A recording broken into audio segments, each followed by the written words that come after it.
Buenas tardes a la gente que está en casa, en online. En breves momentos vamos a arrancar la segunda sesión de este curso de otoño de la UIM. Os agradecemos a todos el esfuerzo. Ya sabéis, yo esto soy muy cansino. Por favor, tenéis que conectaros porque se está haciendo un seguimiento para obtener el certificado del curso. Por tanto, tenéis que estar no en cuerpo y alma porque estáis a distancia, pero sí al menos que estéis conectados, por favor, en la sesión de hoy, que es la última, intensa y además también no menos interesante que la de ayer. Es decir, tenemos gente muy profesional, gente con buenos mensajes y cosas que nos pueden venir a todos muy bien. Gracias por estar ayer, gracias por participar. Al final hubieron unos minutos para poder hacer preguntas. Hoy el esfuerzo tiene que venir de parte de los ponentes. Vamos a intentar que en 15 minutos más o menos puedan dar la charla y otros 5 minutos para 2, 3 preguntas de la gente que está aquí en presencial y también de la gente que le está siguiendo la sesión vía telemática. No disculpar que esto sea un KitKat, pero hay que ubicar, como dije ayer, a un ponente más, que es Javier Ruiz, que se incorpora también a la sesión de hoy viernes, por lo que tenemos que hacer todos un esfuerzo. Vamos a sacrificar también un poco el coffee break, pero si arañamos algún minuto y todo se sigue al pie de la letra, yo creo que podemos incluso tomar un pequeño coffee. Si no, pues aprenderemos, haremos un esfuerzo todos y nos quedaremos hasta las 8 de la tarde para clausurar este curso de otoño. 2 minutos, arrancamos. Son las 4:03, a las 4:05 vamos a empezar porque tenemos ya aquí al primer invitado. Luego os leeré un breve currículum. Digo breve porque es injusto leer solamente 5 líneas de una persona con mucha trayectoria. Ayer pasó sucediendo exactamente lo mismo. Son profesionales que tienen más de un folio de currículum, pero evidentemente vamos a ser más prácticos y lo hemos resumido simplemente en 5 líneas, pero pueden encontrar todas sus trayectorias en Internet, si quieren saber algo más de ellos. Hoy vamos a abrir con Juan Carlos Blanco. Tendremos a continuación una mesa con 2 periodistas que aparecen en medios nacionales y que va a estar coordinado por Iván Pestaña, presidente del Instituto Iberoamericano de Movilidad. A continuación tendremos a Rosa Siles, que es directora gerente de la Fundación Andalucía. Tendremos a Javier Ruiz, que actualmente es el jefe de economía de la SER y también participa en varios programas de televisión española hasta que se reanude, que aún no se sabe, las claves del siglo XXI. Parece ser que de momento no se va a reanudar. Tendremos a la prefecta de la provincia de Guayas, ella es Susana González, que se va a conectar desde Ecuador, desde Guayas. Y tendremos en presencial a la catedrática de la Universidad Miguel Hernández de Elche, a Rosario Tura Usina.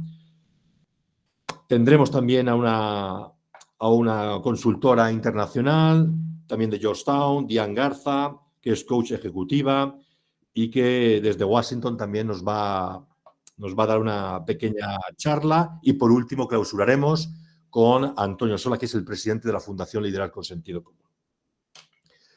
Bueno, son ya las 4:05 y por respeto a la gente que ya está aquí en la sala, por respeto a la gente que está online y también, sobre todo, por el ponente que tiene también otros compromisos, otras obligaciones, vamos a dar ya por iniciada esta segunda jornada.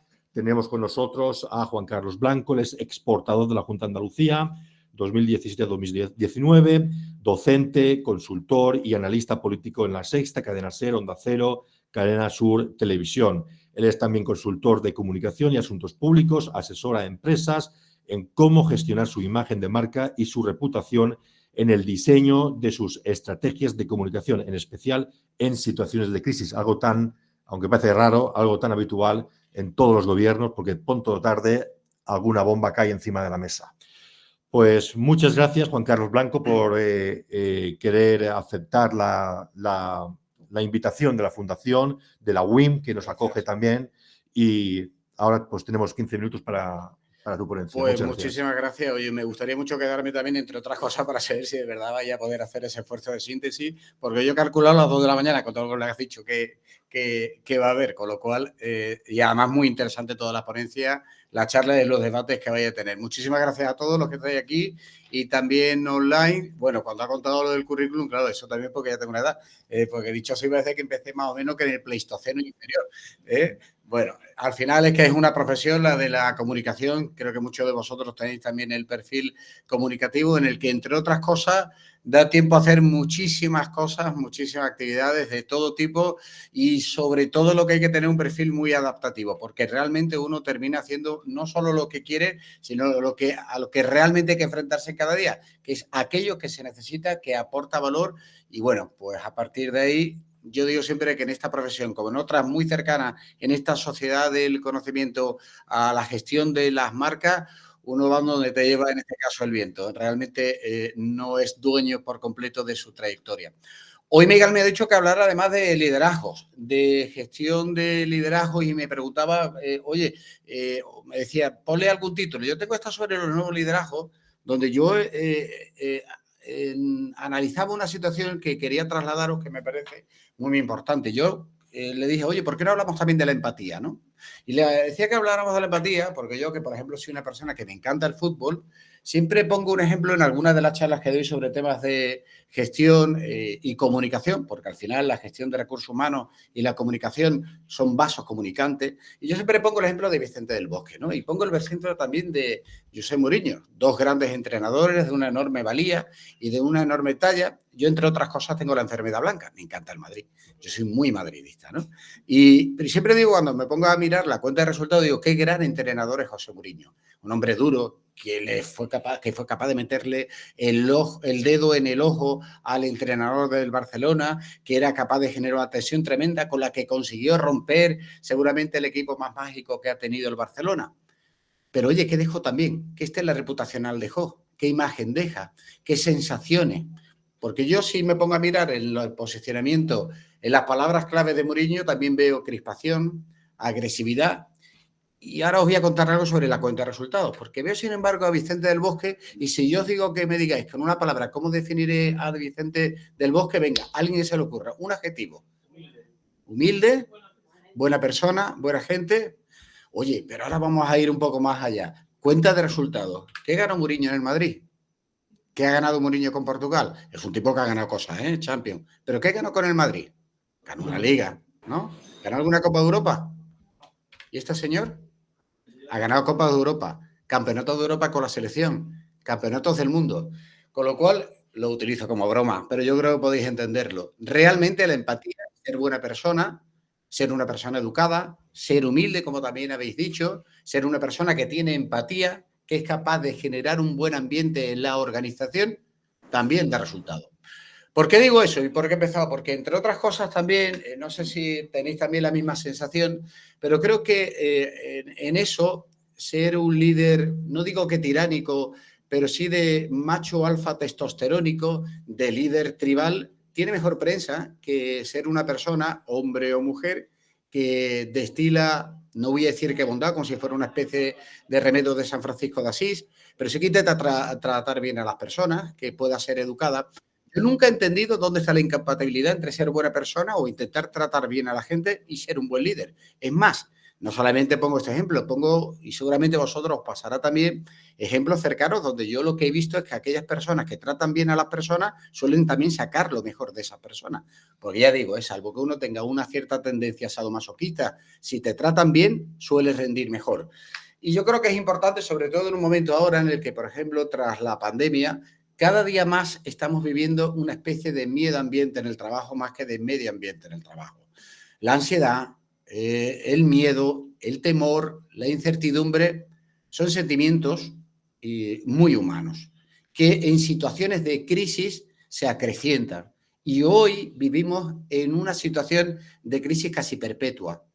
Digo muchas veces, vosotros sois insultantemente jóvenes, todos, pero un chico que tenga ahora 20, 22, 24 años, nació con las Torres Ardiendo, ahora lo pondré, las Torres Ardiendo, las Torres Gemelas. Pero es que hizo la primera comunión con Lehman Brothers, hizo la confirmación con la primera gran crisis financiera y ha llegado a la mayoría de edad con una mascarilla en la boca y luego diciéndole que hay una guerra en Europa. Todo eso, al final, te va generando también una percepción de que vivimos instalados en una crisis. Y en las crisis siempre se dice que la primera víctima es la verdad, pero también hay otra que es la seguridad en uno mismo, la autoestima, y en el ámbito laboral eso al final tiene muchas repercusiones. Aquí no vamos a hablar porque no da tiempo, pero hay algunas también sobre qué espera uno del trabajo, pero de luego lo que nos espera es este miedo ambiente que estamos viviendo en el trabajo. Hablo de las corrientes climáticas de la opinión pública en ese aspecto, hablándole de los liderazgos y de la empatía, porque entre otras cosas tener empatía es también entender qué está pasando en el mundo. No ponerse un muro de cal en los ojos y abstraerse de la realidad que estamos viviendo. Si yo dijera ahora, oye, decidme 2, 3, 4 cosas que han pasado en el mundo en los últimos 4 o 5 años de los que se está hablando y antes casi que no se hablaba. Bueno, no os quiero interrogar, pero os voy a dar un ejemplo. Salud mental. A que ahora se habla más de salud mental. Eso al final es un ejercicio de empatía social. Oye, yo vengo de una generación de periodistas donde nos dijeron que no podíamos hablar de salud mental, donde si había un suicidio no lo contábamos en el periódico, no salía en la radio. Y mira que se mataba gente, pues no lo contábamos nunca. Porque nos dijeron que no se podía hablar de salud mental, que había que hacerlo con discreción, con un cierto respeto, sí, pero respetar a alguien es no contarlo.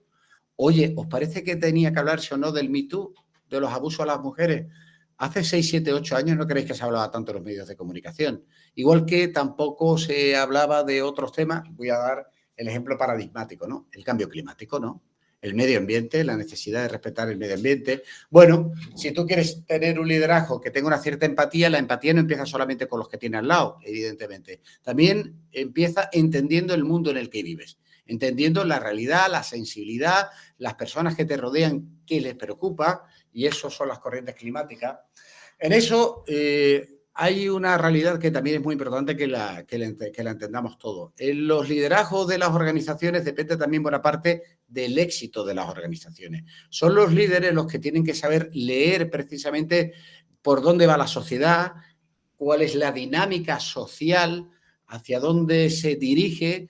Y ahí es donde tienes que llevar la organización, ya sea en el ámbito de la política, en el mundo de la empresa, de cualquier institución, organismo, ya sea público o privado. Un líder tiene que saber entenderlo. Pero quiero, porque tengo que hacerlo muy rápido, quiero que entendamos un poco también eso que tiene mucho que ver casi con una especie de círculo de la empatía. Y en ese círculo de la empatía hay varios anillos. El primero es el anillo más cercano, el de tu organización, el de la gente que comparte contigo un proyecto, una idea, un objetivo, un reto. Pero luego hay otro anillo más grande que es el anillo social, porque entre otras cosas también nosotros como líderes tenemos que entender qué quiere la sociedad, de qué habla la sociedad, de qué conversa y ganarse lo que algunos expertos también en gestión de marca y de reputación le llaman la licencia social para operar. ¿Qué es la licencia social para operar? Pues un concepto intangible. Es aquella licencia que permite que un líder, que un directivo, que también un trabajador o que una organización se gane el respeto de la comunidad y pueda operar en ella. ¿Cómo se hace eso? Tratando bien a las personas, diciendo la verdad, no vendiendo humo, siendo rigurosos. Me podría decir, bueno, es que eso es lo normal. Bueno, lo normal, no sé dónde. ¿Habéis oído hablar del greenwashing, por ejemplo? Seguramente sí. Ese momento tan esotérico que tienen muchas empresas que te dicen más o menos que salvan al Amazonas de lunes a viernes, ¿no? Y los sábados y los domingos se dedican a quitar plástico de las playas. Y luego cuando llega a la realidad y examinas esa empresa, ni salvan el Amazonas ni quitan una sola botella de plástico, sino que tiran las latas al suelo y por supuesto no reciclan. Eso es el greenwashing, lo que se le llama el lavado verde, ¿no? Pues bien, yo creo que existe también el ethic washing, es decir, hay una tendencia a decir que somos muy éticos, que somos muy responsables, que tratamos muy bien a las personas, pero luego no es tan así. No se trata tan bien. Todos podemos tener seguramente en nuestro entorno y seguramente os vengan a la memoria ejemplos de gente que no trata tan bien a los demás, ¿no? Oye, diréis, ¿este hombre está hablando de qué? Porque esto no es liderazgo, esto es educación. Pues sí, pero es que la educación forma parte del liderazgo. Es que es esencial generar ya no solo la corriente climática de la opinión pública, sino una corriente climática de empatía entre compañeros, entre trabajadores, entre equipos, entre gente que está trabajando codo con codo, ¿no? ¿Por qué? Porque básicamente en el mundo de la comunicación, que es el que yo más vivo, pero también en muchísimos otros, realmente la actividad empresarial, también en la actividad pública, en todos los ámbitos, desde las instituciones, también, como he visto que hay muchos perfiles, desde los partidos políticos, al final nosotros, ¿a qué nos dedicamos? A cazar confianza. Nosotros somos cazadores de confianza.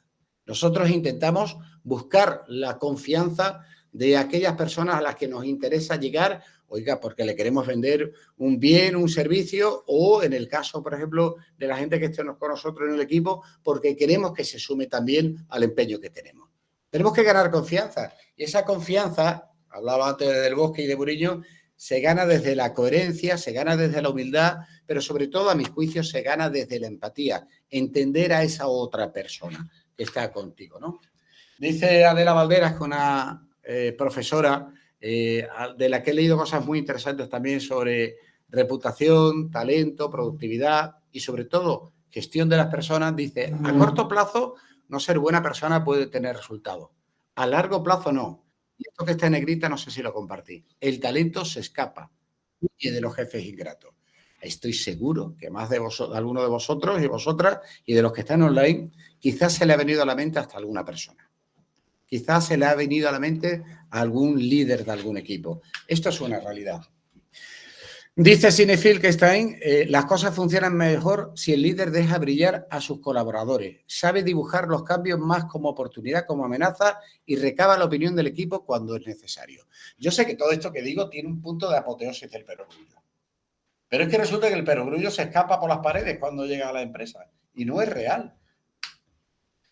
Crear un ambiente positivo en el que se rompan los compartimentos estancos. ¿Estamos todos de acuerdo? Yo creo que sí. Capacidad de escuchar, esto es un mito, tiene mucho de leyenda urbana. Mucha gente te dice que sabe escuchar y entre tanto, en cuanto alguien te dice algo, notas tú que está en Murcia en ese mismo momento. No es verdad, ¿no? Pero sí que hay que tener eso y hay que vivirlo. ¿Por qué? Porque estamos instalados ya en la cultura de la cercanía. Porque hoy en día, si no eres cercano, realmente estás perdiendo oportunidades. Estás evitando que el talento fluya, que el talento sea capaz de ser fértil y que te permita obtener mejores resultados y ser una mejor organización. Falta eso y también está faltando un poquito de coherencia, ¿no? De verdad, si alguien quiere aceptar un proceso de cambio y vivimos en una disrupción permanente y uno tiene que asumir que vive en el centrifugado de una lavadora y no pasa nada, si es así el mundo, así nos tenemos que adaptar, pues desde esa misma perspectiva hay que ser coherente y explicarlo. Y hay que ser coherente en cómo lo hace para que los demás también lo hagan. Que es una de las mejores maneras también de trasladar un mensaje. No tanto diciendo lo que tiene que hacerse, sino haciendo lo que se tiene que hacer y demostrando que o eres capaz de hacerlo o que entiendes el trabajo que tenga que hacer otro, ¿no? Y una pregunta, oye, ¿dirigís equipos? ¿Creéis que tenéis que buscar la felicidad de los empleados? A ver, que esto no es un momento que yo no me he tragado ahora a un Buda. Yo ya sé que esto no hay que buscar la felicidad, pero lo que tengo claro es que lo que no hay que buscar es la infelicidad, ¿no? Y que hay que buscar el buen ambiente de las organizaciones. Oye, hay momentos revolucionarios. ¿Cómo se puede buscar el buen ambiente? Yo os puedo asegurar que he estado en algún que otro sitio donde había gente que ni te daba los buenos días. Y yo digo que esto a veces ha llegado a ser hasta subversivo, revolucionario. Oye, ¿le da los buenos días a todo el mundo? Pues cuando le da los buenos días y le preguntas que qué tal está, o qué tal está su prima, o su madre, o los niños, oye, pues la gente resulta que le sienta bien que hables de ellos, le sienta bien que te preocupes. Insisto, que yo no tengo complejos afrácicos así, pero sí quiero que entendamos que esto es una realidad que está ahí. Que es que hay gente que cuando va al trabajo no te da ni los buenos días. Que hemos llegado a un punto de frialdad en las relaciones donde nos equivocamos en eso, ¿no?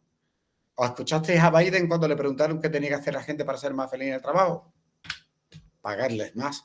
Oye, en una edad del precariado, del debilitamiento de las organizaciones, de la falta de recursos, donde hay muchos directivos que esconden también su mayor o menor capacidad simplemente recortando y recortando, oiga, pues págale más y ya verá cómo se encuentra más contento. Eso también es tratar bien a las personas. Y un detalle que creo que es muy importante, los pequeños detalles. La constancia también en los pequeños detalles, ¿no? Esto lo pongo de ejemplo en algunas charlas que doy también de comunicación, que no tiene que ver exactamente con la comunicación, pero me encanta, ¿no? Sobre la importancia de los pequeños detalles. Una frase de un gestor de management muy conocido, que es Tom Peters, que dice aquí, lo estáis leyendo, pero para los que están online, que no sé si lo están leyendo bien, hay 4 cosas de las que me acordaré en mi lecho de muerte. Mi esposa, mis 2 hijos y la mujer que me limpió las gafas en un vuelo a Bombay. ¿De qué va esto? Del detalle, del tener esa empatía, decir, oye, yo trabajo ahí y te voy a limpiar las gafas. No digo que tengáis que estarle limpiando las gafas a la gente. Lo que digo es que es el pequeño detalle, la importancia también de los detalles. ¿Por qué? Porque el detalle es lo que te marca. Te marca más un detalle que un Excel. Yo muchas veces digo en estas cosas, oye, ¿a ti qué te emociona? ¿Las personas o los Excel? ¿Qué somos? ¿Seres humanos o neveras? ¿Qué nos emocionan? ¿Con qué conectamos? ¿Con las historias o con las estadísticas? Bueno, en eso consiste. Como somos seres humanos, nos gustan que nos traten como seres humanos. ¿Y eso qué significa? Tener capacidad de adaptación al cambio, resiliencia. No os preocupéis de apuntar que yo voy a pasar esta y más charlas si queréis, mucho más larga. Tener capacidad comunicativa, yo creo que es evidente. Oye, y si no se trabaja, que las capacidades comunicativas se trabajan, y es importante hacerlo. El espíritu innovador, que en realidad la innovación es una commodity, pero la innovación se puede hacer en cualquier momento. Esto no significa saber, no hay que descubrir un avance para una enfermedad terrible. No, estamos hablando que puedes innovar simplemente en el modo en el que organizas algo por la mañana a las 9 a la hora de tomar café. Vale para todo. Capacidad de visión estratégica. Para mí esto es esencial. Si tuviera tiempo me pararía más sobre el espíritu de equipo, sobre el verdadero espíritu de equipo y en qué consiste tener espíritu de equipo, y también la humildad. Yo creo que también una humildad en ese sentido más simpática, ¿no? No estar tampoco pretendiendo parecer que eres algo que no eres, ¿no?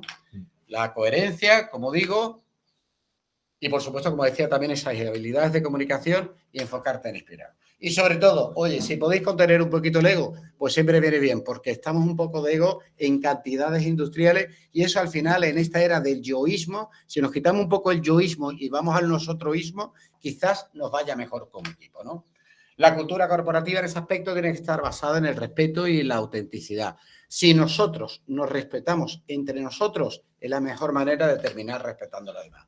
Y termino diciendo siempre una cosa. Después de dar una conferencia que parecía que me había tragado yo a este hombre, a Paulo Coelho, lo único que os pido es que os olvidéis de tantos Paulo Coelho y simplemente hagáis que lo más normal. Ser educados, corteses y respetuosos. Si eres educado, respetuoso y cortés, tienes las ideas claras y sabes transmitirlas con empatía, serás un buen jefe, serás un buen líder. Y eso en el tiempo se notará. Bueno, una charla de 4 horas la ha pasado 15 minutos, Bueno, muchas gracias. Un aplauso. Bueno, no sé si en online, en online que tenemos a 70 inscritos, no sé si hay alguna pregunta desde América Latina. Están llegando las preguntas de América. Bueno, ayer funcionaba. No sé si, Antonio, podemos verles. Sí, hay que dar así, ¿no? Sí, una pregunta y poco más. Tenemos que acomodar, como he dicho anteriormente, a Javier Ruiz, que entrará luego en el coffee break. Lo vamos a meter ahí. Y vale. Sí, hay 42. Vale, perfecto. Vale, bueno, no sé si hay para una pregunta. No sé si alguien se atreve. ¿Aquí en presencial? ¿Alguien? ¿Sí? ¿Quién? Bueno, Jorge, adelante. Hola. Ahora sí. Muy buenos días. Hola. De Latinoamérica y buenas tardes a todos ustedes que están en Sevilla, España. Muchas gracias por esta capacitación. Deseo comentar que es muy interesante el tema que nos han impartido y es un reto para nosotros, los que vivimos en Panamá y en países latinoamericanos, donde el liderazgo tiene que enfrentarse muchas veces con costumbres de malas prácticas, principalmente en la gestión de política, porque el modelo de gestión política que se ha utilizado en tiempos pasados ha mal acostumbrado a las comunidades o a una parte de la sociedad a esperar algo de un líder. O sea, digamos, te apoyo, pero ¿qué recibo? ¿Qué me das inmediatamente? Nosotros tenemos que enfrentarnos a una sociedad que tenemos que ver de una u otra manera cómo las educamos para que ellos comprendan que el liderazgo en la gestión política no solamente consiste en darte algo para que me apoyes, sino que dame la confianza que yo lo que puedo prometer es hacer los cambios que están mal hoy día para que sean mejor en el día de mañana. Así es que eso era como, no sé, un comentario sobre lo que logré captar en la capacitación en esta jornada y lo que la realidad puede estar viviendo o vivimos aquí en Panamá y en parte de Latinoamérica. Muchas gracias. Gracias. Bueno, lo que ha hablado Jorge básicamente es lo que está hablando de cultura democrática. Y la cultura democrática no es algo que uno va al Mercadona y lo compra junto a la leche de hacendado. Eso es algo que va sedimentándose, que va creciendo conforme también la propia sociedad entiende que hay que respetar determinadas reglas del juego de la democracia. Y sobre eso un detalle simplemente. Creo también, Jorge, y los demás que estáis aquí, como también online, que eso también tiene mucho que ver con algo que es muy importante. Las instituciones democráticas se basan en la confianza. Y esa confianza hay que ganársela en el día a día mediante reglas y procedimientos y formas de entender culturalmente del juego de la democracia. Cuando no se hace así, se erosiona la confianza, se degrada la convivencia, se degradan las instituciones y esa calidad, como digo, se resiente. En eso, tanto América Latina como cualquier otro país, también de Europa, no hay nadie que no esté libre de sufrir en ese aspecto o bien un retroceso o un estancamiento, que es un poco también de lo que estaba hablando Jorge. Como digo, la cultura democrática, y en este caso los liderazgos que fomentan esa cultura democrática, es algo que hay que ganarse en el día a día porque cuesta mucho y es muy fácil dar pasos hacia atrás. Bueno, esperemos que creo que es en marzo o febrero, la cumbre iberoamericana en Santo Domingo, se hable algo de esto. Esperemos. Bueno, Juan Carlos Blanco, ha sido un placer tenerle aquí con nosotros en este curso de otoño de la UIM y de la Fundación Liderar con Sentido Común. Pues muchísimas gracias y ya soy muy cortito, pero vamos, esta vez de verdad, ¿eh? Fabuloso. Ayer lo pasamos muy bien y hoy no va a ser menos. Muchas gracias. Ahora sí ya vamos con la siguiente mesa. Vamos a llamar a Iván que venga a la mesa. Decirles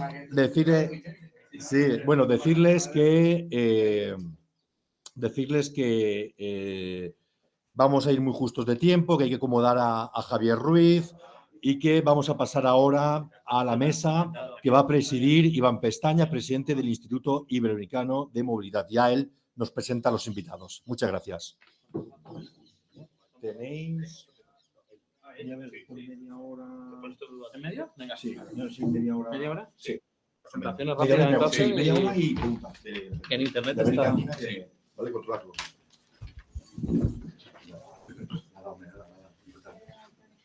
¿Antonio?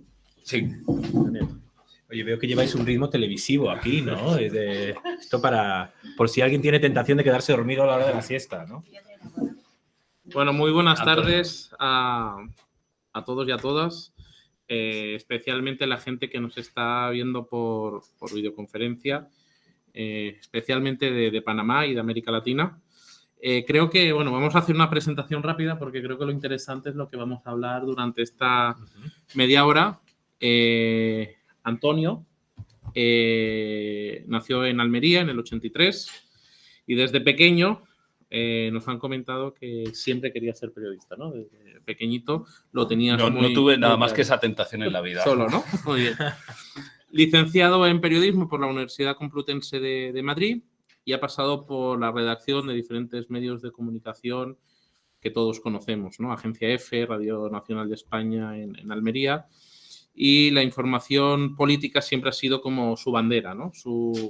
Y actualmente es analista en El Rojo Vivo y ha colaborado para Televisión Española, Cadena SER, El País y demás. A mi derecha, Daniel, es periodista, director desde marzo del 2009 de Infolibre.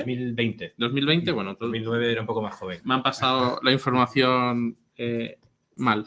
Un medio de comunicación que apuesta por la información de calidad y que se financia con las suscripciones de los lectores. Es importante destacar esto para una de las preguntas que vamos a hacer después. Daniel ha trabajado en El Español y fue parte del equipo que diseñó y lanzó este medio con resto de compañeros. Del 2008 al 2012 ha sido corresponsal del Diario Público en Bruselas. Y bueno, a lo largo de la trayectoria, tanto de Daniel como de Antonio, pues han tenido que dar noticias como la irrupción de nuevos partidos políticos en España, que creo que hay que hablar de ese tema, la moción de censura de Pedro Sánchez a Rajoy, la crisis financiera en Europa o ahora, por ejemplo, la guerra entre Ucrania y Rusia. Yo voy a lanzar una serie de preguntas, vamos a hacer la pregunta, pero también tomar la libertad para hablar del cuarto poder, ¿no? Que son los medios de comunicación. Y la primera pregunta que os quiero lanzar ¿son cada día más libres los medios de comunicación en España o están controlados por las grandes empresas y o partidos políticos? ¿Los ciudadanos estamos informados o nos cuentan lo que quieren que sepamos? Antonio, por Venga, favor. empiezo. Es una pregunta para hacer una tesis. Oye, lo primero, muchas gracias por venir. Un placer estar aquí en Sevilla. Y, por cierto, espectacular el sitio de la UIM, que lo estábamos comentando. Es un lujo estar un viernes por la tarde aquí, al lado de los Alcázares. Bueno, vamos a ver. Yo creo que tenemos esta pregunta una gran dicotomía. Porque, por un lado, tenemos más medios de comunicación que nunca en nuestra historia. Y, por otro lado, tenemos también un nivel de información que es tan grande que yo creo que satura a todos los lectores. ¿Y qué lleva esto? A que muchos lectores, básicamente, bueno, lectores, espectadores, gente que escucha la radio, oyentes, vayan al sitio en el que se sienten identificados. Y este es un problema de la sociedad que tenemos actualmente. Mucha gente enciende la televisión o lee un periódico esperando leer, ver o escuchar lo que quiere ver, leer o escuchar. Esto es un problema. Antiguamente la gente decía, pues yo leo El País, El Mundo, escucho la COPE y la cadena SER. Ahora ya mucha gente son, como yo llamo, espectadores o lectores militantes. O sea, quieren que sea un altavoz de lo que ellos piensan. Y esto es un problema que tenemos actualmente y es un problema también, yo creo que educacional, el que estamos viviendo. Porque mucha gente le está enseñando a las nuevas generaciones que los medios de comunicación son casi activistas y que hay que leer, ver o escuchar lo que uno cree que se corresponde con uno mismo. Y yo creo que eso es un grave error. Yo creo que todo el mundo por la mañana tendría que poner todos los espectros de la radio 10 minutos para hacerse de verdad una realidad. Porque hay mucha gente que tú puedes decir, no me gusta el ángulo con el que da la noticia, pero está diciendo la verdad. Y otra gente que en cambio dices, me gusta este ángulo, pero sabes que está mintiendo. Y es un problema muy grave que tenemos ahora mismo en estos momentos. Por lo tanto, nos podemos informar mejor que nunca, pero podemos crear a la generación y a la sociedad más informada intencionalmente. Y eso es un problema que tenemos que, y además tiene que empezar cada uno por uno mismo, sabiendo que tiene que tener un espíritu autocrítico que desgraciadamente la sociedad actual no está generando. Sí, yo añadiría un par de cosas. Todo cambia hace unos años con el cambio tecnológico, es evidente, ¿no? Se producen varios fenómenos. Por una parte, pues la información deja de estar en manos de unas cuantas empresas, instituciones periodísticas, de mediación, imprescindibles, para que cualquiera pueda comunicar, lo cual es maravilloso, ¿no? Es decir, no sé si os acordáis de aquella revolución de los blogs, del periodismo ciudadano, de que todo el mundo puede comunicar. Esto es fantástico, ¿no? Más gente usando la palabra escrita o el vídeo o el audio para comunicarse. Se rompe de alguna manera pues esa jerarquía o esa dirección de arriba abajo de, pues los medios están ahí en una atalaya y los demás los consumimos. Hay una conversación, hay comentarios, hay redes sociales, todo puede pasar, está muy bien. Por otra parte, lo que eso hace es que, pues evidentemente, se erosionen esas instituciones de mediación, ¿no? Que empiecen a aparecer burbujas, ¿no? Esto de las redes sociales de que, según a quién tú sigues, y esto lo decía Antonio, pues al final te pierdes la mitad de la película. Y tú tienes unos seguidores o sigues a alguien me da igual en cualquier red, ¿no? En Twitter, o en Facebook o en TikTok, y tu mundo empieza a ser una burbuja en la que te fragmentas, ¿no? En la que nos fragmentamos como sociedad. Y eso es evidentemente un problema, ¿no? Por una parte, más oferta, mucho más fácil publicar. Infolibre, por ejemplo, nace así, ¿no? En 2013 como un periódico digital, mucho más sencillo publicar online que con la imprenta, con los costes de impresión. Y al mismo tiempo se empiezan a generar burbujas, sobre todo en redes sociales, que hacen que vivamos un poquito desconectados de otros, ¿no? Empezamos a vivir en un mundo fragmentado en el que ya no hay eso de la familia que se sienta a ver la televisión, ¿no? Y que todos ven el mismo programa, pero pues el abuelo lo ve de una manera, el nieto lo ve de otra, dice, abuelo, qué anticuado estás. No, ahora el Benjamín de la familia estará en su habitación jugando a videojuegos o internet y seguramente el abuelo esté viendo la televisión como hace. Entonces, esa pérdida de instituciones pues nos lleva a una sociedad más fragmentada en la que estoy de acuerdo con Antonio que hay que hacer un esfuerzo para recibir información plural y no quedarte en tu burbujita, ¿no? Porque eso tiene también riesgos sociales evidentes. ¿Son los medios más libres? Respondiendo a tu pregunta, la propiedad de los medios, los grandes intereses, todo medio pues tiene un jefe. Los medios, salvo los públicos, cuyos jefes somos todos nosotros, pero habitualmente el gobierno de turno, por desgracia, son empresas privadas. Con lo cual no os fiéis tampoco de aquellos medios que son gratis, porque cuando son gratis alguien lo paga, ¿no? Yo creo que uno de los principales cambios de los últimos años en el panorama mediático en España es que cada vez más ciudadanos están convencidos de que hay que comprometerse con la información, ¿no? De un modelo que económicamente ha sido catastrófico para los grandes medios, que era el gratis total, qué maravilla es Internet, todo gratis, todo abierto, no hay que pagar. Ahora ya sabéis que todo están cerrando contenidos, para todo hay que suscribirse y es una manera, a veces es un poquito molesto, ¿no? Porque quieres leer informaciones y te piden que contribuyas, pero por otra parte, eso hace que cada vez más ciudadanos tengan peso en esos medios de comunicación. Y eso para mí es muy importante. En Infolibre el 55% de los ingresos, por ejemplo, poner un medio que me suena, provienen de los suscriptores, ¿no? Pues nosotros somos más libres que otros, tenemos después anunciantes institucionales, empresas, publicidad convencional, pero claro, ese 55% de ingresos que vienen por los suscriptores son nuestros jefes, son a quienes nos debemos. Y creedme que nos escriben, se quejan, dicen que somos de unos y de otros al mismo tiempo, que silenciamos no sé qué y que al mismo tiempo le damos mucho bombo. Es decir, es una dependencia que yo creo que es mucho más sana porque implica a los ciudadanos en la información, les hace responsables, les hace dueños de la información y también supone para las empresas y los medios pues responder ante, bueno, no un interés concreto que además puede ir cambiando, pues de una empresa en concreto, de un anunciante en concreto, de un partido político incluso en concreto, sino depender, bueno, de una sociedad a la que te pareces, ¿no? Con lo cual yo creo que ahí sí hay un cambio en los últimos años en el compromiso que hay por parte de cada vez más ciudadanos para sostener a esos medios sabiendo que, pues si tú no contribuyes, es otro el que los está financiando con otros intereses, sean los que sean. Perfecto. Daniel, ¿España vuelve al bipartidismo? ¿Qué errores han cometido esos nuevos partidos que salieron y que, bueno, caso de ejemplo de Ciudadanos, por ejemplo, aquí en Andalucía, de tener una representación importante a desaparecer?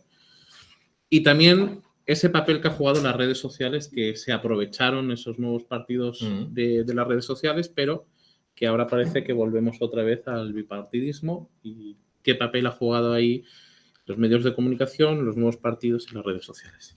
Pues yo diría que ni los nuevos partidos eran tan nuevos ni los viejos estaban tan acabados, ¿no? Es decir, de tanto Podemos, ahora Unidos Podemos, con muchas siglas, como Ciudadanos surgen sobre todo después del 15M, de una crisis económica brutal y sobre todo con unas promesas realmente interesantes, ¿no? De democracia interna, de, por ejemplo, Podemos, ¿no? Los círculos, las primarias, todos ese tipo de procesos que tuvieron que después fueron matizando, incluso eliminando, o Ciudadanos, ¿no? Esa idea de un gran partido liberal que no fuera ni de derechas ni de izquierdas, que pudiera pactar, que los hay en toda Europa, ¿eh? España en eso es una anomalía.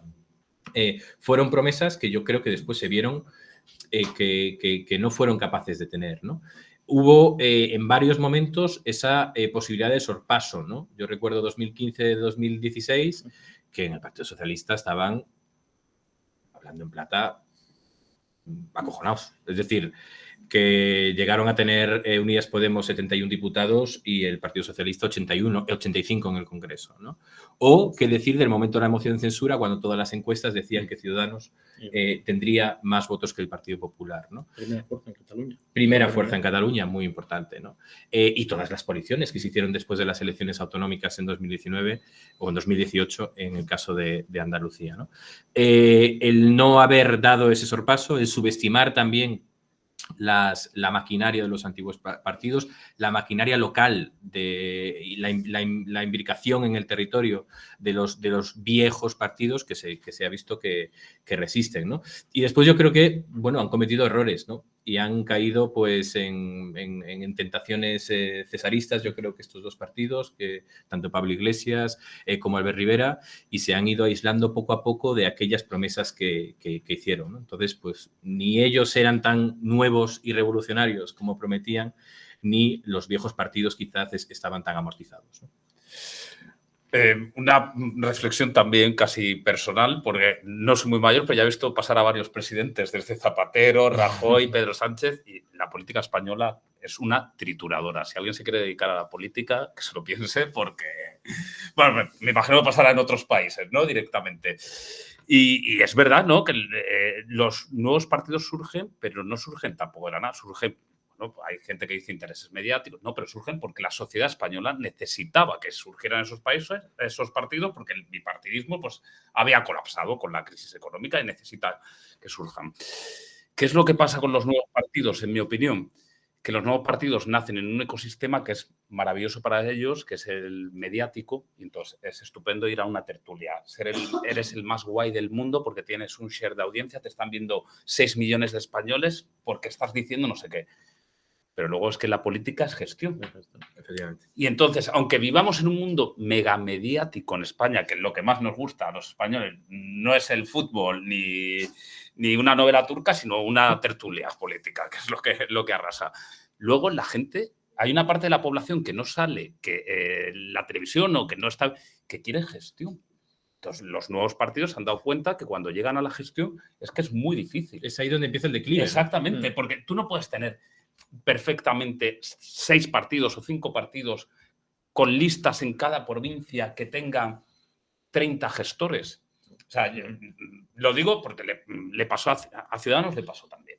O sea, tú decías Ciudadanos tenía mucho ímpetu, tenía muchas ganas, llegaron como casi una empresa a la política, tenían buenas intenciones, pero se obsesionaron con el poder y no con la gestión. ¿Qué hubiera pasado? Es que el panorama político hoy sería totalmente diferente si en vez de Albert Rivera no hubiera querido ser presidente del gobierno y hubiera decidido tener un gobierno de mayoría absoluta con Pedro Sánchez. Exacto. O sea, España hoy sería diferente. No sabemos si para bien o para mal. Pero es que existe un problema con los políticos, y yo siempre lo digo, que es que la miel del poder gusta mucho. Y hay mucha gente que le gusta más la televisión que estar haciendo un decreto. Y yo creo que muchos ciudadanos se dan cuenta de eso también a la hora de tenerlo. Y luego esto es como todo. En la vida estás de moda una temporada, pero luego vas bajando.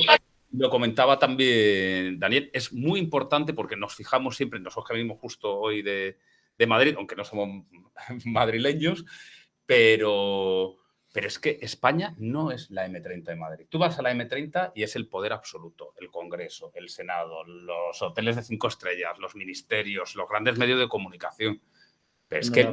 Pero luego la realidad es que en el pueblo más pequeño de España los únicos partidos que tienen representación son el Partido Socialista y el Partido Popular, y España no es solo Madrid. Y ese es el gran problema que han tenido los nuevos partidos. Yo creo que les ha gustado más la televisión que un ayuntamiento. Totalmente de acuerdo. Ahora, aprovechando que nos queda poco tiempo, pero me voy a ir a la parte más personal, me gustaría que me contarais cuál ha sido la noticia que más os ha costado escribir. Y si alguna vez habéis tenido presión para publicar o no publicar alguna noticia. Madre mía. Ahora empiezo yo. Como quieras, ¿eh? Claro, ya he perdido el comodín, ¿no? Presiones hay siempre, ¿eh? Es decir, y es normal que las haya, por una parte, ¿no? Es lógico que en el debate público haya diferentes actores que quieren influir. Y eso se ve de muchas maneras, ¿no? Desde presiones a los jefes o lobby a través de buenas palabras, desde regalos y cohechos que yo creo que afortunadamente cada vez hay menos, pero que hubo mucho. Y es parte del trabajo, ¿no? La clave aquí es, evidentemente, cómo tú te los tomas y si tienes claro para quién trabajas y dónde estás, ¿no?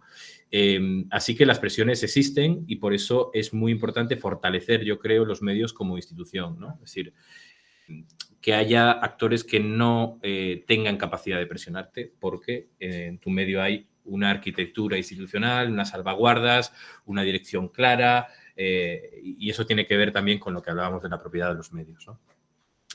Noticias complicadas de dar. Yo recuerdo una que Antonio me recuerda de vez en cuando y es cuando en El Español publicamos que Mariano Rajoy iba a decirle que no al rey, que le iba a encomendar la investidura hace unos años. Esto es algo que no había pasado jamás en la historia del constitucionalismo ni de las investiduras en este país. Y bueno, yo tuve la suerte de tener unas buenas fuentes que me decían va a decirle que no al jefe del Estado y pasará el turno a Pedro Sánchez porque él dice que cree que no tiene la mayoría.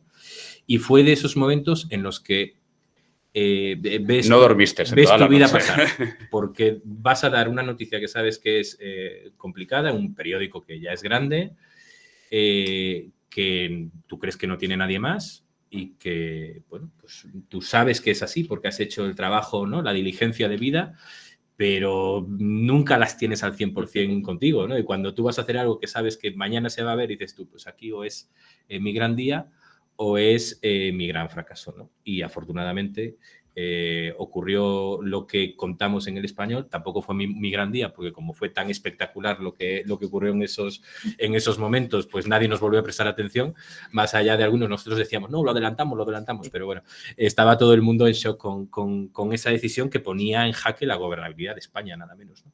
Así que, bueno, ese quizás sea un ejemplo. La verdad es que no soy muy bueno para elegir momentos concretos, pero seguro que Antonio, que ha tenido más tiempo para pensar. No, bueno, no, de las presiones. Las presiones existen, obviamente, y tú eres consciente de que si escribes algo sobre una persona que no le va a gustar, pues no le va a gustar. Y puede haber presiones de todo.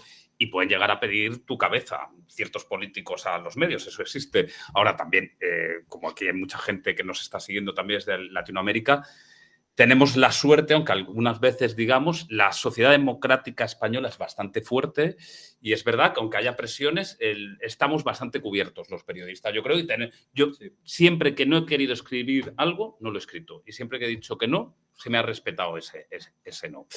Que los que son héroes de verdad, sobre todo, desde aquí un saludo muy grande, sobre todo a muchos periodistas en México, historias como la de Lidia Cacho, esas personas, esos periodistas sí que se juegan la vida con cada palabra que escriben, pero la vida de un tiro cuando terminas de escribir. O sea, que en ese sentido nosotros somos una sociedad que en ese sentido se nos respeta mucho. Y la noticia más difícil, yo diría un día o un momento, y casi más por una cosa personal, que fue el 1 de octubre, el referéndum independentista de Cataluña. Porque yo creo que vivimos, yo me acuerdo esa noche durmiendo en el hotel, en un hotel en Vía Laietana, al lado del puerto de Barcelona, que es donde estaban los famosos barcos con todos los militares y tal, no poder dormir toda la noche porque no sabíamos lo que iba a pasar, una sensación, bueno, y la comisaría de la Policía Nacional. La comisaría de la Policía Nacional es una sensación casi de guerra. Yo solo recuerdo esa noche escuchar los helicópteros todo el rato, no poder dormir y decir, bueno, yo me voy a levantar, yo tengo que contarle. Está el mundo entero, estaba entonces en el Huffington Post, que teníamos una versión de Estados Unidos que estaba, bueno, como el mundo. En plan, yo tengo que contar una cosa que es casi una distopía lo que estamos viviendo. O sea, esto es una cosa ilegal que nunca pensamos que va a pasar, que de repente puede aparecer un nuevo país en nuestro país en un segundo. Tienes por un lado claro que se están saltando la ley, pero al minuto yo recuerdo, es que recuerdo de no dormir, pero al minuto estás viendo cómo estaban apaleando a la gente. Y tú era como en plan, vale, se está haciendo algo que es ilegal, inconstitucional, pero estoy viendo cómo se está pegando a gente que ha puesto un cartón, aunque sea... O sea, y sobre todo era la sensación de cómo informo neutralmente, objetivamente de todo y cómo hemos llegado a este momento de locura y de distopía pero, o sea, que ni tú mismo te creías lo que estabas contando por todos los lados. Y luego las implicaciones, porque al final, oye, los periodistas somos personas también, ¿eh? O sea, también lo que ves, y entonces recuerdo como muy mala esa sensación personal de estoy contando esto y una cosa que yo creo, bueno, no sé si os pasó, que cuando lo estáis viendo todo en la tele, todos esos días, todos de la DUI hasta, ¿no?, que nadie se creía lo que estaba viendo, era como, esto no es verdad lo que estamos viendo, ¿cómo está pasando? Entonces, recuerdo como ese momento de, incluso de ahora que hablamos tanto de salud mental, ¿no? O sea, tú tienes que ser lo más frío y lo más, porque tú tienes que estar, y porque tenemos la responsabilidad de que hay millones de personas que te están leyendo, te están viendo en la tele y lo que tú les cuentes es la verdad que se van a hacer. Entonces sí recuerdo ese momento como de confusión y de intentar buscar, de tengo que escribir lo más neutral posible cuando estoy viviendo esto que es increíble. Perfecto. Miguel, ¿cómo vamos de tiempo?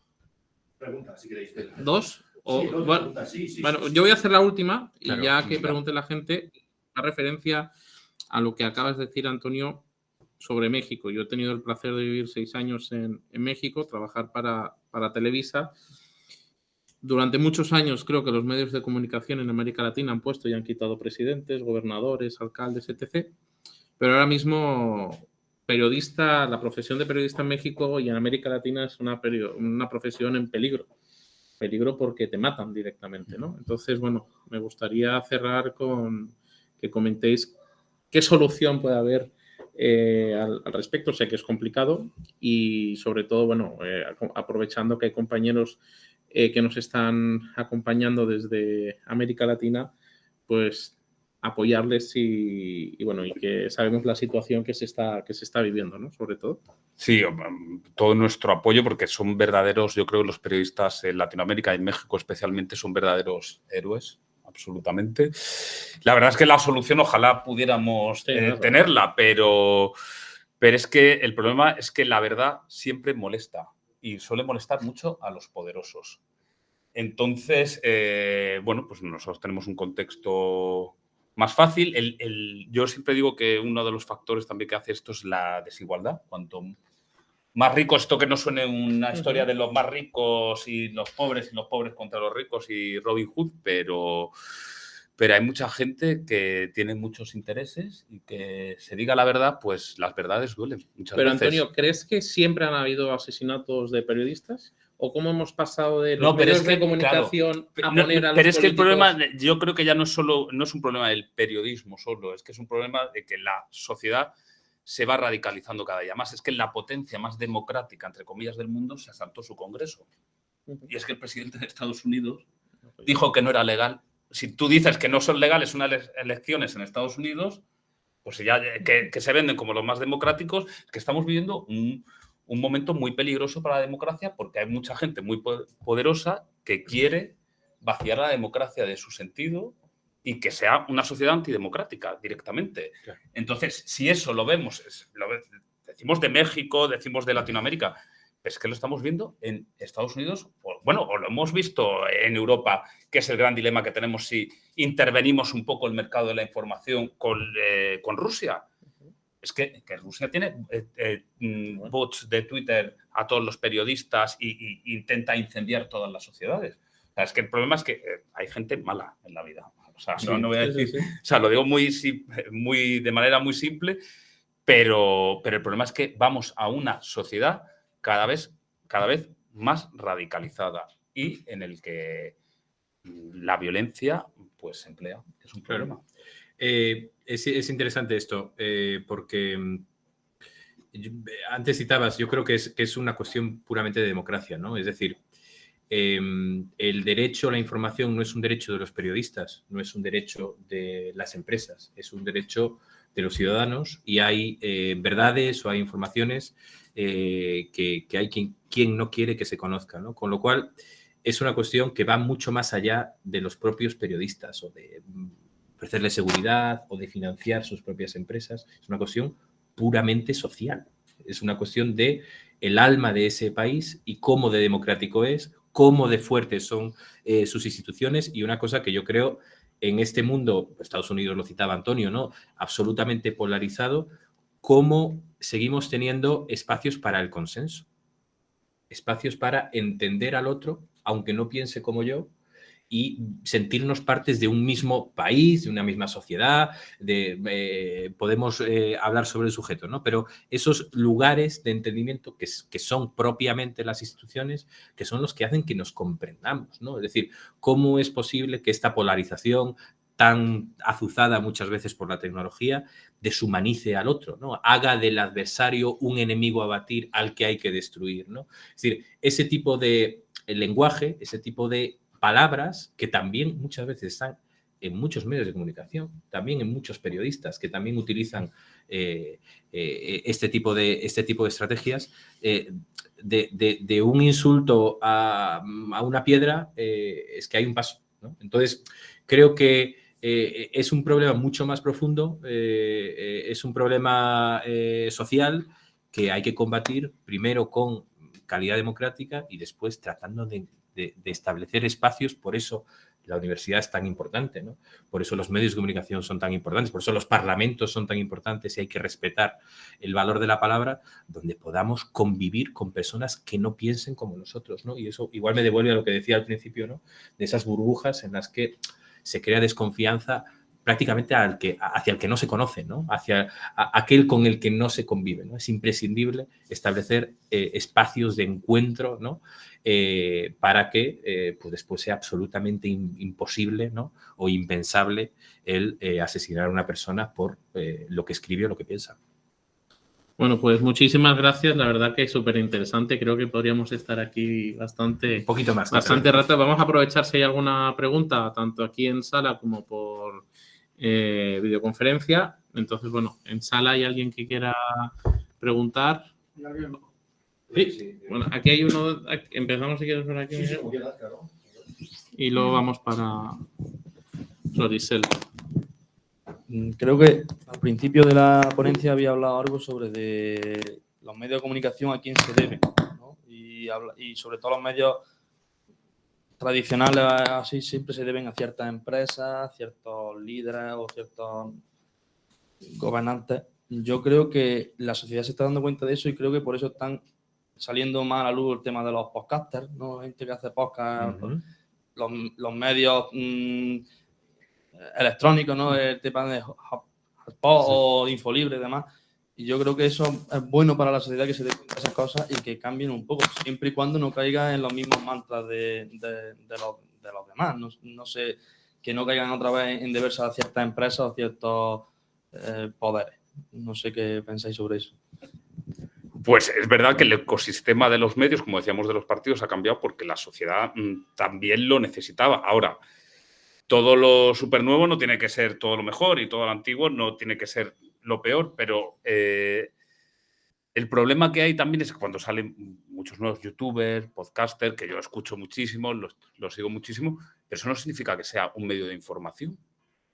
O sea, darle a alguien un micrófono no es periodista y no tiene información, que es el problema también que tenemos, que yo lo veo mucho con los jóvenes, ya no son los TikTok, que se informan por TikTok.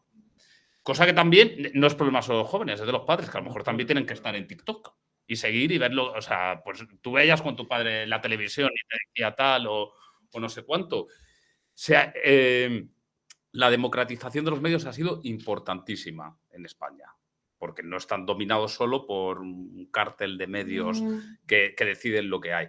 Ahora, también creo que nos vamos a enfrentar en unos años a un problema de que la gente no sepa discernir qué es información, qué es entretenimiento, o qué es que cualquiera puede coger un micrófono y grabarse un programa y tener 1 millón de... Es que lo hemos visto, por ejemplo, que eso, lo mismo que estamos diciendo, eso en España somos un ejemplo. Siempre que nos ponemos como ejemplo malo para todo, hemos sido un ejemplo muy bueno en el tema de las vacunas. No hemos tenido un problema como ha tenido el resto de Europa o el resto del mundo, donde muchos medios y sobre todo youtubers, tiktokers han sido negacionistas. Aquí, por ejemplo, en España ha habido mucha responsabilidad a la hora de hablar de del COVID. Luego ya está el tema científico, que está, pero lo que ha sido los medios... No, y en cambio en otros países, en Estados Unidos, hay podcasts con millones diciendo que la gente se ponga lejía. O sea, que en ese sentido ha habido una democratización que ha estado muy bien, pero... Ojo, cuidado, que de los 500 youtubers que salgan no son 500 personas diciendo la verdad. Entonces, Sí. Lo que hablamos con los viejos y nuevos partidos también. Sí, es decir, toda esta democratización del acceso a la información que es positiva, pues ha venido pues, con esa pérdida de la institucionalidad de los medios, ¿no? Eso de marcas reconocibles, ¿no? Es decir, ¿dónde lo has leído? Pues lo he leído en el WhatsApp. Esto me lo hace, es decir, vamos, no voy a decir yo las tías que me dicen esto, pero ya lo he dicho.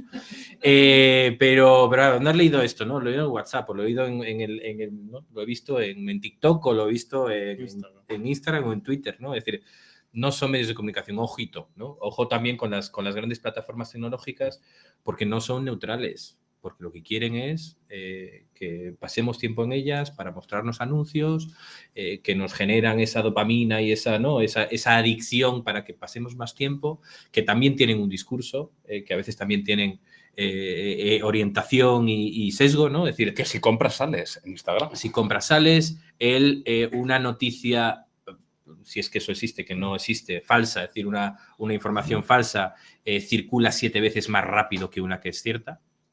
Eso es como para hacérselo pensar, ¿no? Entonces, necesitamos, hay un aspecto, yo creo que educacional, de que necesitamos ciudadanos con conciencia crítica, y eso se enseña en casa, se enseña en la escuela, y necesitamos medios potentes, fuertes, no tienen que ser grandes, pero sí resistentes a los vaivenes, a los que acudir, incluso aunque a veces nos digan lo que no queremos escuchar, ¿no? Es decir, necesitamos medios que no siempre nos digan exactamente aquello que pensamos, ¿no? Porque es que si no, no hay debate, si no, no hay progreso, si no, no hay contraste, ¿no? En cualquier caso, que cualquiera pueda comunicar, a mí me parece fantástico. Lo que tenemos que saber todos es quién es, qué puede haber detrás y de qué manera analizamos críticamente eso que se nos dice, ¿no? Florisel, si puedes, porfa, pregunta súper escueta que vamos de tiempo. Vamos bien. ¿Vamos bien? Vamos bien, Florisel. Todo 10 minutos. Florisel. Perfecto. Buenas tardes allá, buenos días acá en Panamá. Realmente lo que iba a preguntar, pues ya lo respondieron y pues solamente me queda un comentario. Pues acá en Panamá yo siento que los periodistas están un poco inmersos en la noticia, en la información. ¿Por qué? Porque aquí los poderes del Estado, muchos de los que están en el gobierno son dueños o parte de los medios de comunicación.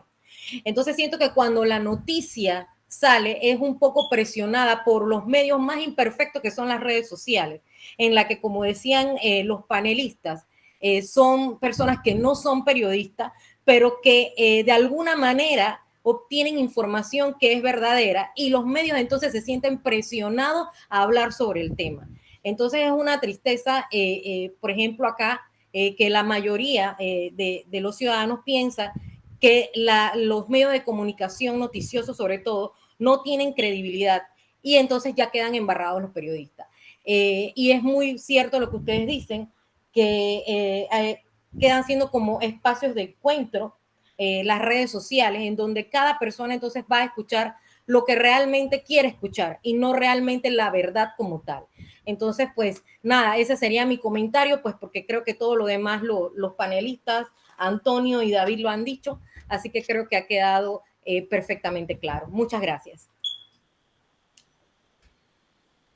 Luanis, no sé, habías levantado la mano, la has bajado de repente, no sé si te has arrepentido, pero... No, hola, ¿qué tal? Mi nombre es Luanis Frías, también de Panamá. Un gusto saludarlos a todos hasta Sevilla. La verdad es que la bajé porque justo era lo que iba a decir. Nosotros sentimos eso en el periodismo en Panamá. Regularmente siempre ha sido pues el poder económico y político quienes pues están dentro de los poderes también del periodismo pues en Panamá. Entonces siento que es importante una pregunta que tengo para ustedes. Eso es una pregunta en España, o sea, allá, ¿qué pasa allá? Y nosotros podemos darle una respuesta, ¿qué pasa acá qué pasa cuando los medios dicen lo que a los poderes políticos no quieren? ¿Qué pasa en España, por ejemplo? O sea, si ustedes dicen una investigación sobre algún político grande en España, ¿qué pasa con ustedes? Pues, o sea, ¿qué pasa? Pues es que estás dando en el, en el meollo de la cuestión. Es decir, el mayor reto para los medios de comunicación, una vez son sostenibles, ¿no? y pueden operar, es la independencia, ¿no? Y la independencia puede ser de las redes sociales, como decía Florisel hace un segundo, ¿no? ¿Cuántas veces no hemos escuchado ese titular? Las redes sociales estallan, no sé quién incendia Twitter, ¿no? Es decir, hay una dependencia en algunos sectores de las redes sociales que a mí me parece excesiva y después de intereses económicos o intereses políticos, ¿no? Es decir, se puede ser de derechas, se puede ser de izquierdas y ser independiente. Algo como la objetividad, desde mi punto de vista, no existe. No se puede ser objetivo. Yo soy gallego, vengo de una familia X, con una orientación sexual, con unos ingresos, Es decir, yo veo el mundo desde mi prisma. Lo importante es que yo sea honesto, que yo respete los hechos, que yo no mienta a sabiendas, y eso me da la independencia si puedo ejercer con libertad mi oficio, ¿no?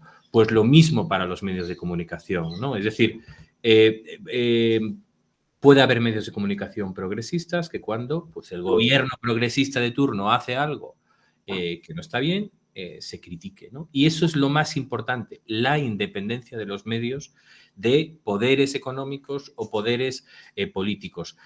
Los periodistas, yo creo que no somos activistas debemos ser activistas de la verdad, pero no activistas de un proyecto político, por más que podamos tener simpatía hacia unas ideas y por más que votemos a quien nos dé la gana, porque somos personas, como decía Antonio, y tenemos sentimientos y nos expresamos también políticamente, ¿no? Pero lo más importante para un periodista es salvaguardar esa independencia, que se ve amenazada de muerte en algunos países del mundo y se ve amenazada por presiones económicas y políticas de todo tipo, que yo creo que se pueden resistir si pues avanzamos en esa fortaleza de los medios de comunicación y en esa conciencia social y crítica democrática que los países deben tener. Pero ahí está todo. Es decir, en la independencia, en el rigor, en la honestidad, en el respeto a los hechos, lo que hacemos los periodistas no es nada revolucionario, es ir a los sitios, contar lo que vemos, es ser testigos, es dar voz a unos, a otros, especialmente a los que no la tienen, y hacerlo en libertad y con independencia, ¿no? Entonces, bueno, todo lo que sea avanzar en ese sentido, pues nos hará mejores a todos como sociedad. Pero es cierto que el poder, pues, tiende a expresarse de manera muy cruda, a veces de manera muy silenciosa y a coartar esa independencia. Pero la independencia es cosa de todos, ¿eh? No es que estos periodistas están vendidos, ¿vale? ¿Qué hacemos los demás? ¿Qué hacemos los ciudadanos? ¿Somos exigentes? ¿Nos comprometemos con aquellos medios que lo hacen bien? ¿Los apoyamos? ¿Criticamos a aquellos que nos dicen lo que queremos oír, pero que sabemos que no están respetando los hechos, por ejemplo? Es decir, es una pregunta bastante más delicada y más sencilla que yo creo que nos implica a todos. No sé si eso responde a tu pregunta. Muchas gracias por la respuesta, definitivamente muy interesante. En Panamá hay algunos medios de comunicación que pues nos dicen la verdad y otros que no. Y eso pues creo que en todos los países va a pasar, pero nosotros siempre vamos a ir por los que nos dicen la verdad y siempre vamos a ir, pues, vamos a apoyar a esos medios de comunicación, o por lo menos mi persona y parte de los que estamos en este mismo grupo de Panamá, que hay bastante que pues conocemos. Y bueno, muchas gracias por esta excelente exposición. Gracias. Y doy brevemente mi opinión ya, pero obviamente si hablas mal del poder, el poder te va a intentar tratar mal. Pero yo doy mi último mensaje hablando de esto, que es hay que creer en el periodismo y hay que ver ejemplos fácticos. Y en España solo pasan ciertas cosas si el periodismo va con ellos, si lo cuenta. Es el que tiene el poder, por ejemplo, de que se descubran verdades, incluso hacer caer al poder. El caso Gürtel, si no hubieran sacado los papeles de Bárcenas, los periódicos nunca se hubiera sabido la contabilidad B, si nunca, por ejemplo, se hubiera sabido... Con Ayuso. ¿Qué? Cuando Casado con Ayuso. Cuando, por ejemplo, también, al revés, con el ministro del gobierno socialista, con Maxim Huerta, si no se hubiera sacado esa información, que no es que hubiera hecho una cosa ilegal, está regularizada, pero iba en contra de los principios que había dicho Pedro Sánchez, nunca hubiera caído Maxim Huerta, y eso lo ha hecho el periodismo en España. Si no, no hubiera pasado ni por el poder político, ni por el poder económico, ni por otros poderes. O sea, hay que creer en el periodismo porque todavía en el periodismo en este país es el único que puede tener la fuerza de descubrir cosas y de hacer caer pues, ciertos elementos del poder que si no estuvieran las ventanas abiertas del periodismo nunca serían públicas. Sí, yo solo añadiría, perdón que nos estamos extendiendo un poquito, un ejemplo. Dices, ¿qué pasa cuando el periodismo dice lo que no quieren los poderes? En Infolibre tenemos un ejemplo reciente cuando publicamos el contenido de unos mensajes que captamos entre el número 2 del Partido Popular, entonces Teodoro García Egea, y el presidente de la región de Murcia, López Miras, donde hablaban de la operación de un familiar y hablaban de que tenían que operarlo en tal fecha, que antes lo tenía que ver un cirujano,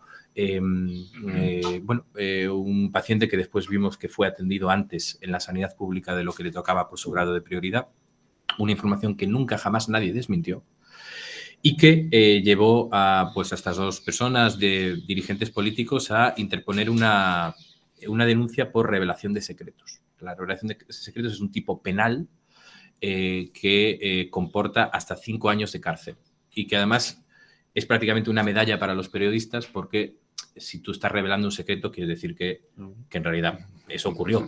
Otra cosa es que deba revelarse o no, que es una discusión jurídica, pero están prácticamente confirmando tu noticia, ¿no?